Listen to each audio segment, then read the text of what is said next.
Tirkandi, Inaburra is an early intervention centre for Aboriginal boys aged between 12 and 15 years. And it's hoping to keep Aboriginal boys out of the criminal justice system. Pat, you want to get the gate, mate? We're on a 780 hectare property and it's in central southern New South Wales basically, about 60 kilometres from Griffith in the Riverina.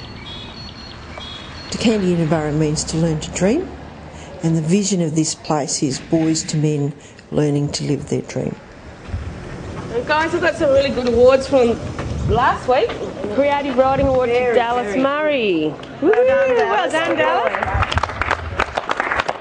And I think we might try and get that published in the school news at the end of the year. Not every boy that comes in here has had contact with the criminal justice system, but some have. Some at minor levels of conferencing and others with cautions. Some have been charged with some offences, but minor offences, and they're not classified as repeat offenders. Oh, that's lovely.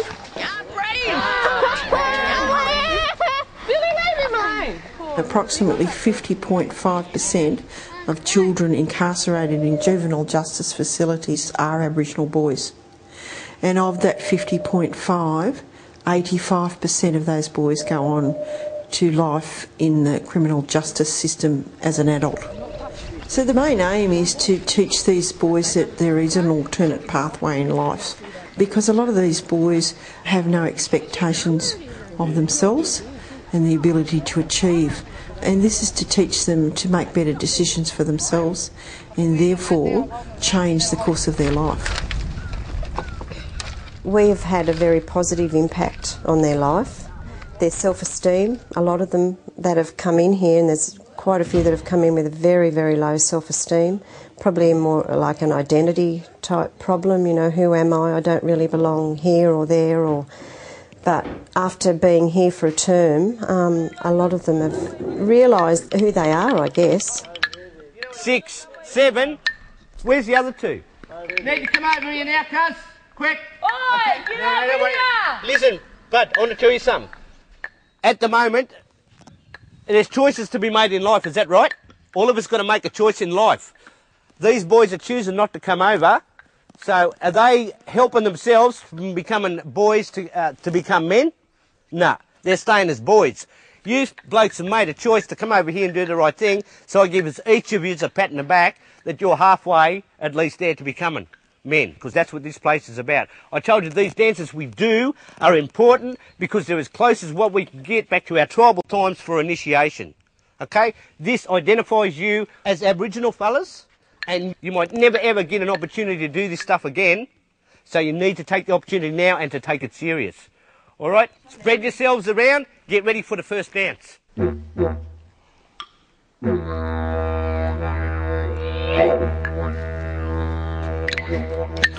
Some of these boys basically have never identified, they know that they're blackfellas. It's easy to look at your skin and say, yeah, I'm a blackfella, but they're wandering around in a world that's foreign to them. Even though they're living within society, they don't really tend to abide by a lot of the rules, and I put this down to actually having no identity and being lost to their tradition and their culture.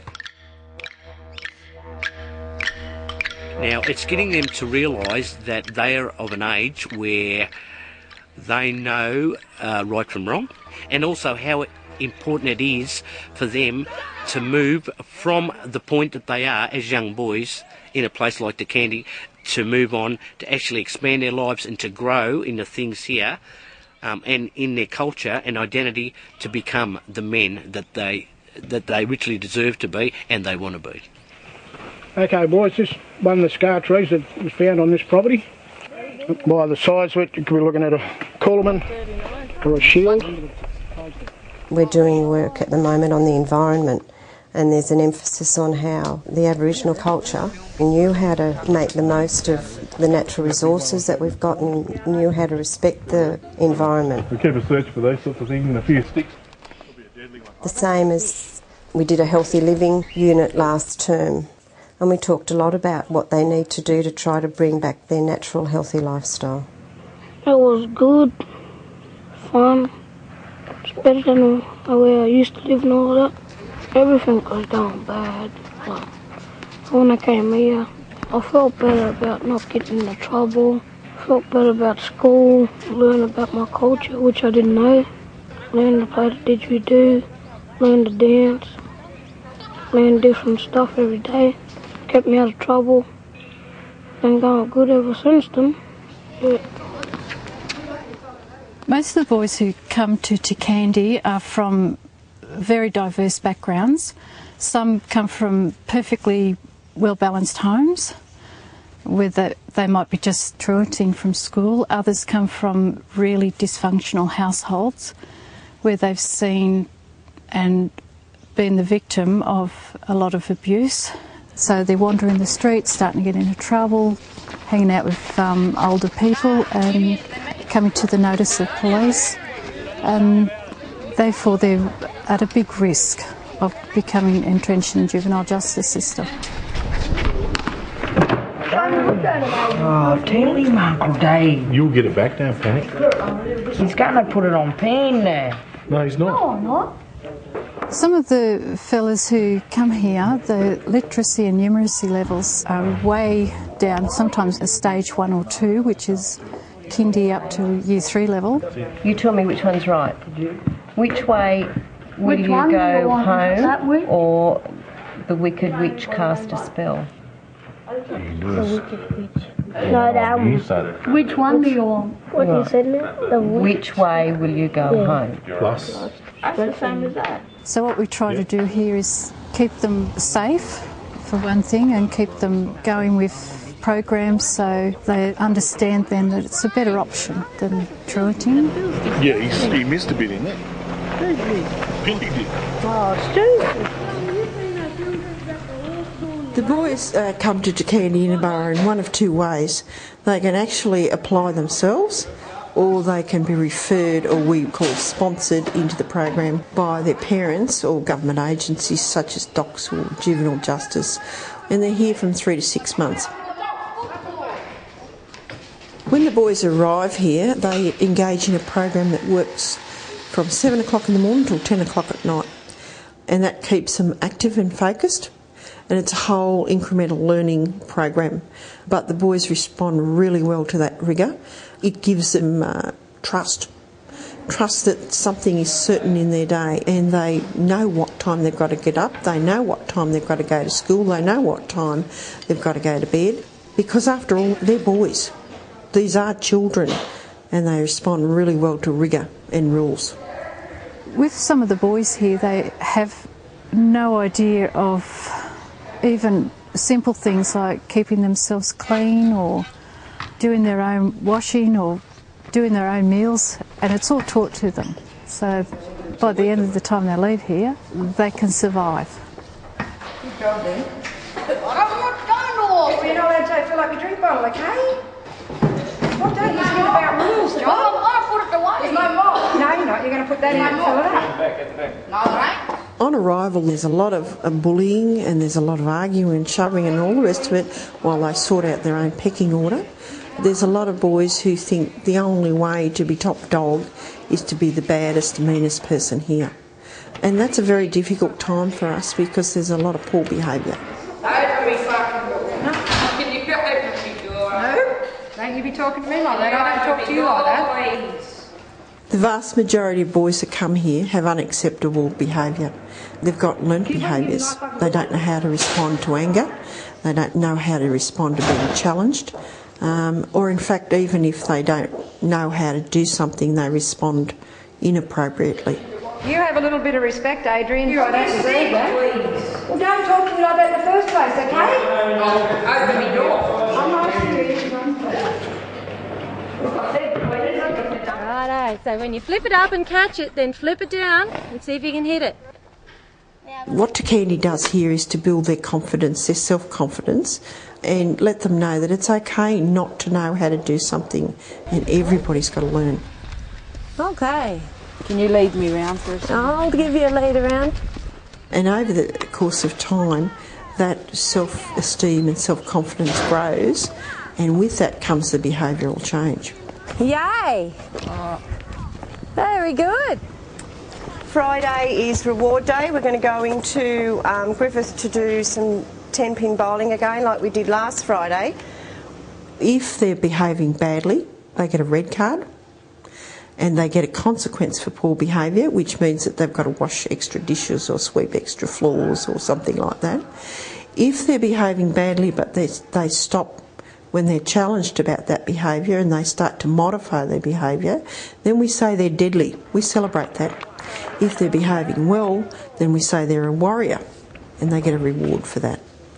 Okay, 3 bronze awards for 5 green cards in a row, without a yellow or without a red, and that's to Billy Briggs. Well done, Billy. Great effort, mate. Good boy. If they're warriors and they're behaving well, then they get a prize like a pair of jeans or a good shirt, or they get to go out to dinner of their choice at a place of their choice. And if they choose to go out to a dinner of 60 kilometres away, we honour that. We build trust with them. And once you build the trust, then they'll start changing. Some boys will come here and they've got no respect for you or anything, you know. 3 months is not a long time, but you can see the difference when they leave, and it puts them on another road that they should be on instead of going off to the road that they shouldn't be on. Adrian, let it go, please. 3, Adrian. 1, Adrian. Hi, come here. Hurry up. We opened the doors late January 2006, and since then we've had approximately 130 boys go through here, which is high traffic, and we've only had 57 out of that 130 that have graduated. So it's an honour to graduate here. 45 of those 57 are still engaged in full-time study, and it needs to be said that these boys were chronic truants when they came here. We have 3 boys that are actually full-time employed. We've got an apprentice carpenter, an apprentice butcher and a shearer. There's 8 other boys who have left school and who are looking for work and or thinking of returning to TAFE. So they haven't made a decision yet. And we've got 1 little boy that's incarcerated and is on remand out of 57. So I think that's a pretty significant outcome. Whilst it might be expensive to put a child through Tirkandi Inaburra, for a child to be incarcerated in the criminal justice system is costing anywhere from $250,000 to $290,000 per annum. And Tirkandi Inaburra is breaking a cycle of unemployment, incarceration, poor health, all the things that come with being a disadvantaged Aboriginal person in Australia today. If we spend the money up front on these boys, you'll get a greater everlasting change, a transgenerational change, in fact. Is that a real big one then? We're teaching the boys to be resilient. They need to be resilient. They're Aboriginal boys, and life isn't a box of chocolates for Aboriginal kids, and they need to be able to bounce back from the disappointments they're bound to have. But if they can look after themselves, if they can make better decisions, if they can do things and behave well that keep them out of the criminal justice system, the likelihood of them having a better life is significantly improved. My name's Ryan Bullet and I'm here to say I'm a courier man from the Ranger way. I'm here at the Tirkandi way out west, showing my folks that I'm the best. Been here now for a while, showing my brothers all my stuff, cause that's the way I do it and that's the way I roll. Little doula's gonna kick down your door.